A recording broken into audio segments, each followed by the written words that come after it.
What do you do? What do you do?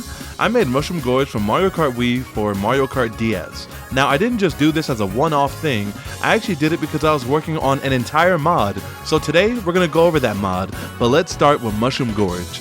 So, I went into Blender and I started putting together a track.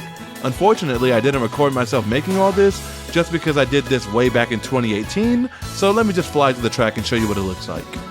Now, the biggest issue I had with putting this track together is that in Mario Kart Wii, when you hit the red mushrooms, you bounce in the air, and there's no object that does that in Mario Kart DS, so I either had to go into the game and code a new collision object, or I had to get creative. So, what I did was, for every red mushroom, if you look closely, well actually if you look closely you wouldn't see it because it's invisible, so let me go into the 3D editor. And bam, you see those little ramps on the mushroom? Well, when you go back into regular view, you can't see them. They're actually invisible boost pads that are angled diagonally. So when you hit them, you'll bounce off of it just like in Mario Kart Wii. So yeah, I saved a lot of time on that. By the way, every texture in this game was actually made by me. The reason why I did this is because I wanted the track to look consistent, like they were all made by the same person and have the same style. So yeah, every single texture made by me. By the way, at the end of this video, I'll show a full lap of every track that was added to this game, and if it's a remake, I'll show a side-by-side. Up next, we have Wild Wild Woods from Mario Kart 8. So I absolutely loved this track in Mario Kart 8, and I wanted to bring it into Mario Kart DS. Now, the biggest issue that I had was that this track has a lot of detail in Mario Kart 8, and I was adding a lot of that to the DS version. However, I had to end up removing a lot of the details, so a lot of areas are just really empty because it was causing the game to lag like crazy. So yeah, this is like the most I could do within the hardware. I probably could have optimized it a little better, but yeah, a lot of the track was really stripped down. But this is Wild Wild Woods Mario Kart DS. Fun fact about the water here, I tried all these different water collisions for Mario Kart DS, but all you would do is slide against the water, so the water collision in that end area is literally just ground collision. Up next is Rainbow Road from Mario Kart 64. This is one of my favorite Mario Kart tracks, but the one thing I hate about it is how incredibly long it is, so I made a shortened down version of Rainbow Road from Mario Kart 64. The layout is exactly the same, it's just a lot shorter, so that 3 laps don't take 9 minutes anymore. 3 laps take a total of like 2 minutes maybe. And all these designs were made up by me, everything here is custom made. Next, we have Mario Circuit 3 from Super Mario Kart for the Super Nintendo. Now this course, I wanted to make the course feel a little more modern, but keeping the same layout as the previous track. So if you look, the track looks a lot different, but most of the layout looks exactly the same. That's what we wanted to keep here. I kind of wanted to keep the same layout, just give the track a more modern feeling, and not making it look so flat like the original. So here we have it, Mario Circuit 3. Up next, we're moving on to some original tracks, starting with Mushroom Circuit. So here this is based off kind of like a Peach's Castle courtyard type thing. It's just a little track that's built around Peach's Castle and has a lot of throwbacks to Mario games, like giant blocks, has Peach's Castle right there, has flags with Toad's face on it.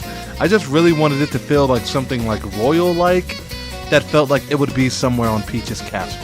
So that's kind of the theme that I had for this track. I have little shortcuts like this. I mean, it's not that much shorter, but it saves you some time, so if you got the skills, go for it. So yeah, this is the first track I made, Mushroom Circuit. Up next, we have Mushroom Square. Now, this track is based off of what a downtown Mushroom Kingdom would look like. I noticed that a lot of Mario games don't really explore what a downtown Mushroom Kingdom would look like. So I kind of wanted to explore that in this track. That's why if you notice when you're racing through this track, you'll see civilians on like the sides of like the gates. Like when you go to this underneath area here, you'll see the civilians hanging off the side of the fences to watch you guys race. It's because it's meant to be going through like a downtown area.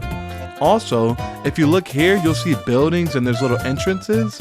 That's meant to be like a shopping area. That's the lore behind the whole design of this track. If you look closely at like the buildings, the way it looks like grasslands, The way that these textures look is actually heavily inspired by Super Mario 3D World. If you actually go ahead and look at like the first few levels in that game, when you look at the way that like the environment looks, it all looks just like this. I took inspiration from there to give it a Mushroom Kingdom type feel, but to also make it feel like a downtown area. So yeah, here it is here, Mushroom Square. Hope you guys enjoy. Now, on to the final track that I made, Yoshi Sacchrin. Now, Sacchrin is an artificial sweetener that's very healthy for you, hence the name of the track. If you look, this whole track is themed off of sweets. If you look at the ground, it's made out of pound cake. It's also made out of chocolate on the off-road sections.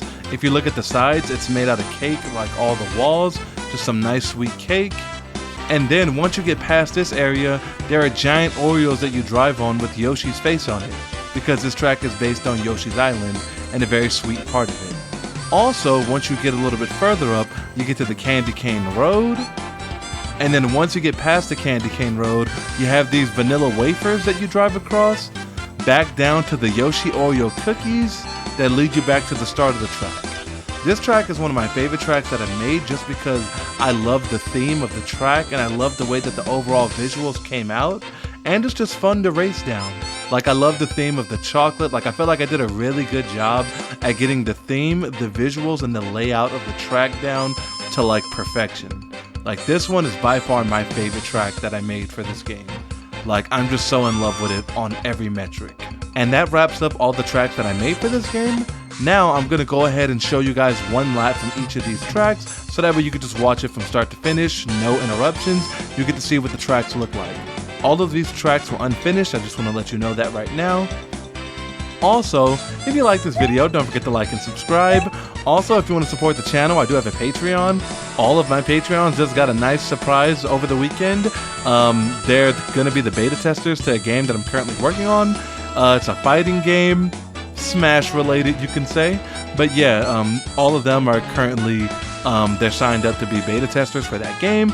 So when I'm putting out weekly betas to test glitches or test out characters or see if something's broken, they're currently the ones who are currently testing that before I release like public versions. So yeah, to my Patreon supporters, thank you guys so much. CT, Jeffy Castro, Vape Dragon, you guys are awesome.